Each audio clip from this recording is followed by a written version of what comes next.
Good morning. It's good to see you again. I think I told you yesterday, my name's Lindsay Draper. I am currently Vice President for Diversity, Equity, and Inclusion of the Institute for Wellbeing in Law. Candidate, you're muted. My name is Candida Steele, and I'm retired as a judge on the U.S. Civilian Board of Contract Appeals, and we told you that yesterday. So welcome. Good to see your faces again. Yeah, welcome back. And congratulations again for being here. My name is Rebecca Tinder, retired attorney from Charleston, West Virginia, and the West Virginia We the People coordinator. And could you remind us who you are and your teachers? Hi, my name is Claire Francis. I'm the captain of Unit 5, and we're from Fishers Junior High in Fishers, Indiana. I'm Ollie McHenry. I'm Parker Melling. And I'm Sarah Elmaya. Our instructors are Mike Fossold and Tony Sturgeon. Right. As you can know, we have two questions this year, so we're doing the second one today. Political and social movements in American history have been successful because of the right of assembly. President Abraham Lincoln wrote in a letter that, quote, the right of peaceable assembly, end quote, is part of, quote, constitutional substitute for revolution, end quote. Do you agree or disagree with President Lincoln? Why? What is the history of freedom of assembly in America?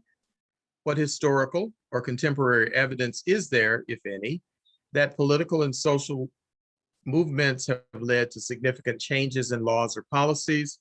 What limits, if any, should be placed on the right to freedom of assembly? Begin.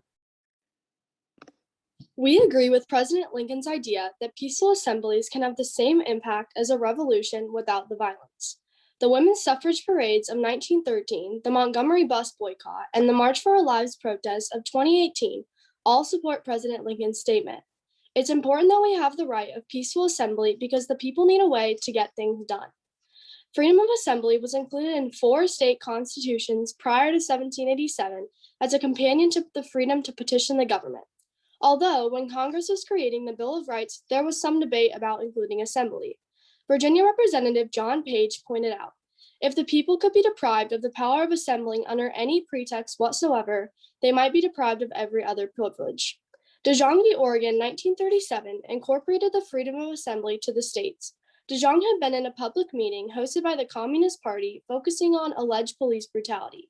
He was then sentenced to 7 years in jail since he was a member of a group whose goals were to overthrow the U.S. government. The court overturned the sentence stating, peaceable assembly for lawful discussion cannot be made a crime. In National Socialist Party of America, the village of Skokie, the American Nazis were planning a march through a neighborhood composed dominantly of residents with Jewish names. The court ruled that the right to assemble is more important than the chance of violence and the emotional state of the residents. Freedom of assembly is a long-standing part of our nation's history, and we would not have made many significant changes in our country without it. The civil rights movement is the most well-known use of peaceful protests leading to significant changes in laws and policies. Changes as a result of this movement include the Civil Rights Act of 1964, the Voting Rights Act of 1965, and the Fair Housing Act of 1968. The Civil Rights Act of 1964 included equal voting for all and limited the use of literacy tests, which were intended for a targeted race to fail. The women's suffrage marches of 1913 and 1915 would push the issue of the right for women to vote to the forefront, and 4 years later, the 19th Amendment would be ratified. The March for Our Lives movement in 2019, combined with the Moms Demand movement, would lead to a series of changes in gun laws in states like Virginia. Most recently, the Black Lives Matter protests of last summer are starting to have an impact on policy, as seen with Maryland recently revoking their police Bill of Rights. Although the First Amendment specifically protects the right of peaceable assembly, limits to assembly are outlined in the 1941 decision of Cox v. New Hampshire, which allows the government to make reasonable regulations regarding the time, place, and manner of gatherings, specifically restrictions on noise levels, crowd size, early morning and late evening demonstrations, and the size or placement of signs on government properties that are allowed. A 3-pronged test on assembly restrictions was established in the 1989 case of Ward v. Rock against racism. Assembly restrictions must not target one cause over another, must be narrowly tailored to significant government interest in public safety, and must leave open ample alternative channels for communicating a speaker's message. Assemblies are also not permitted on private property, as this would violate trespassing laws. However, in the 1971 case of Coates v. City of Cincinnati, the court held that governments could not break up public protests because of slowing of traffic, inconvenience to pedestrians, and general annoyance caused by peaceful protests. Since the First Amendment only protects peaceable assembly, authorities may take action and break up a violent one. An example of when freedom of assembly should be limited could be the event that took place at the Capitol on January 6th. This was a situation where authorities had the right to step in and stop the assembly because it was no longer peaceful. We have finished our testimony and are now ready for follow-up. Well, thank you. So one of the examples that comes to my mind from when I was roughly your age were the Vietnam War protests. Where our country is involved in a military activity, should citizens have the right to publicly undermine that activity if they don't agree with it? Yes, because in the Dijon v. Oregon case, the court ruled that peaceable assembly for lawful discussion cannot be made a crime, meaning that discussion for that topic is allowed. And also, the purpose of the Bill of Rights is so the citizens can peacefully address the government. And if you're addressing the Vietnam War peacefully, even if you're speaking out against the government, that's the whole purpose of freedom of assembly and freedom of speech. And it's been shown in the past that the government has often tried to limit more speech and expression or assembly during times of war if what the people are saying isn't like supporting the country or isn't very patriotic. But as long as they aren't violating any laws, then they should still have the right to assemble. Okay, thank you.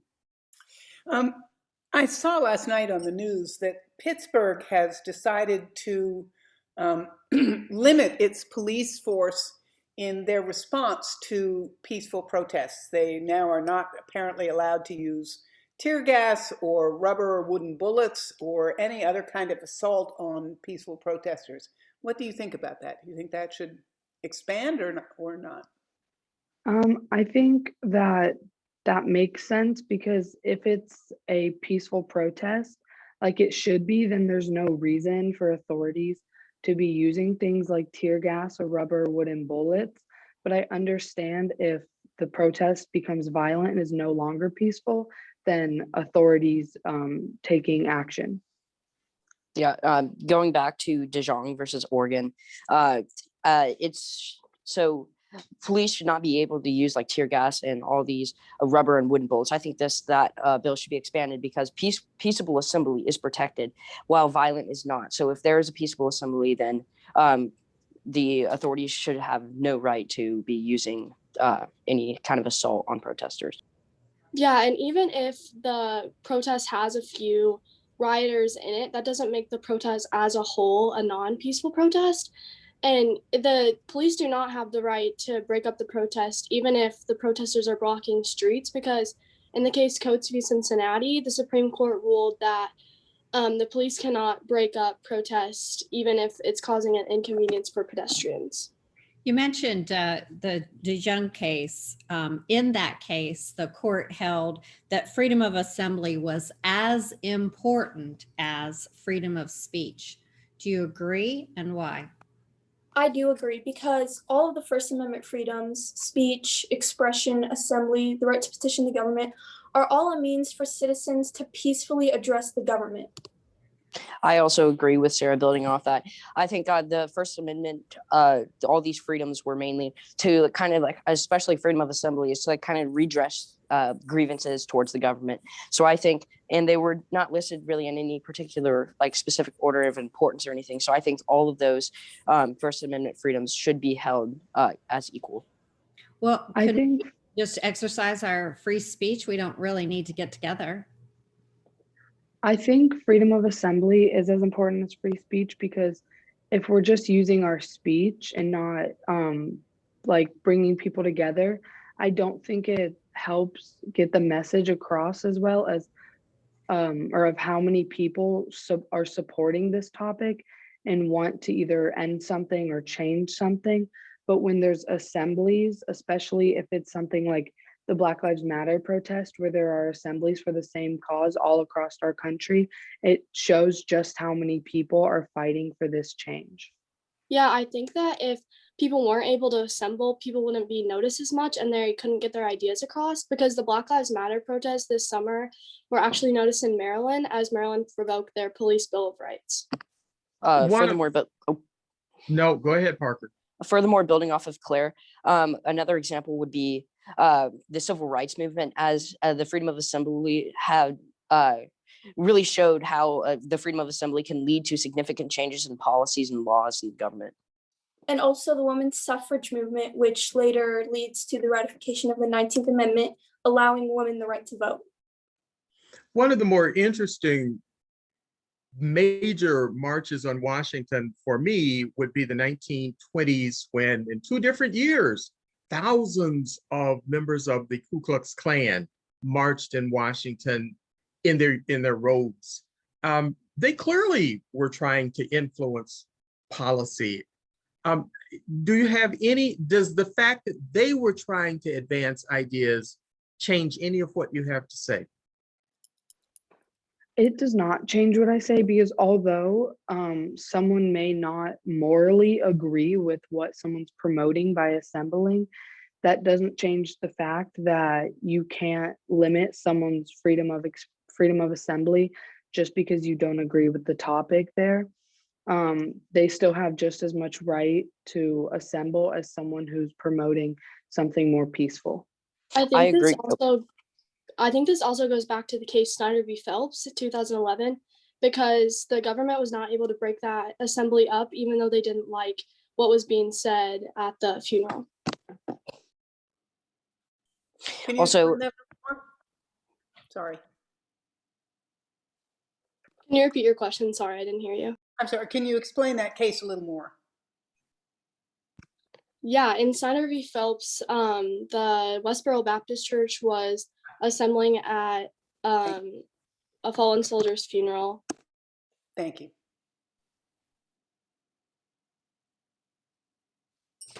In looking at historical court cases, which you've done in talking about Cox and Coates versus Cincinnati, are there other cases that have placed limits on assembly, and do you agree with those limits or not? In Explain. Cox v. New Hampshire, they ruled that limiting time, place, and manner. So basically, this would involve noise levels, sound levels. The government can limit like the time and the place and the manner of assembly. But what other limits have been placed, and do you agree with them? In Ward v. Rock Against Racism, one limit that was placed was the government cannot limit someone's right to assembly and expression because of the topic. However, if it is posing a threat to public safety, then that gives them the right to break up the assembly or take the necessary precautions. And I do agree with that. I think assembly is important, but so is public safety. And adding on to what Oliver said, the government, can I continue? Oh, well, okay. The government must provide significant interest in public safety.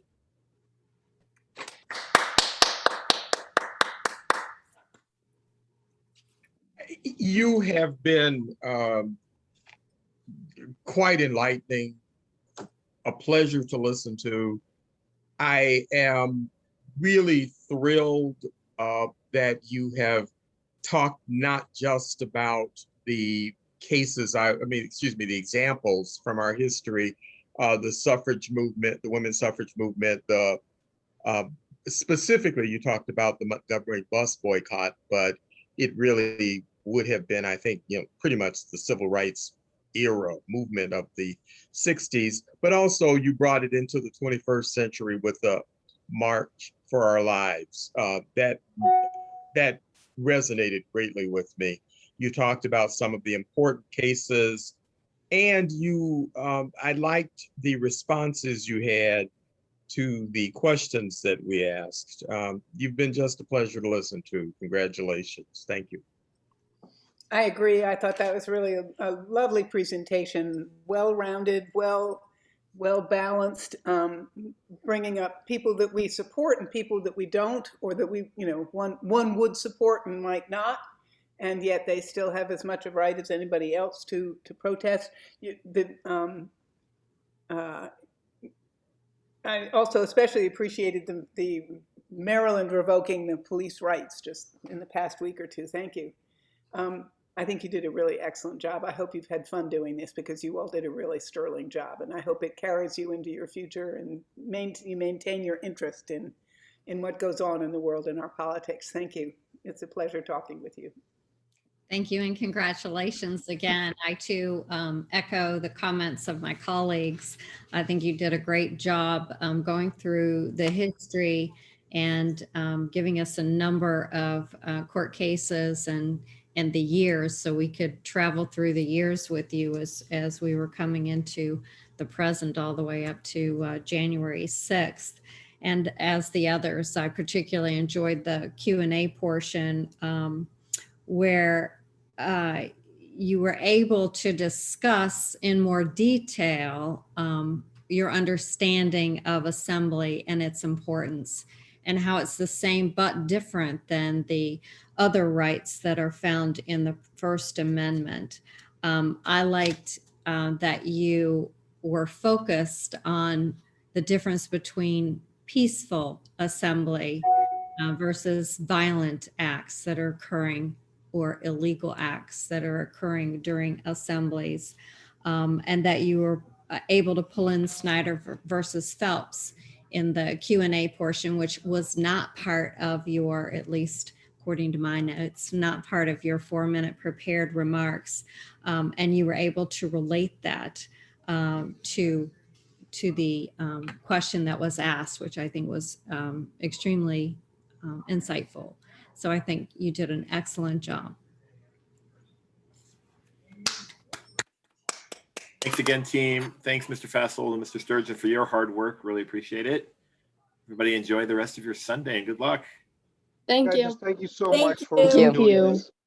Our I pleasure. appreciate it. Cecil. Thank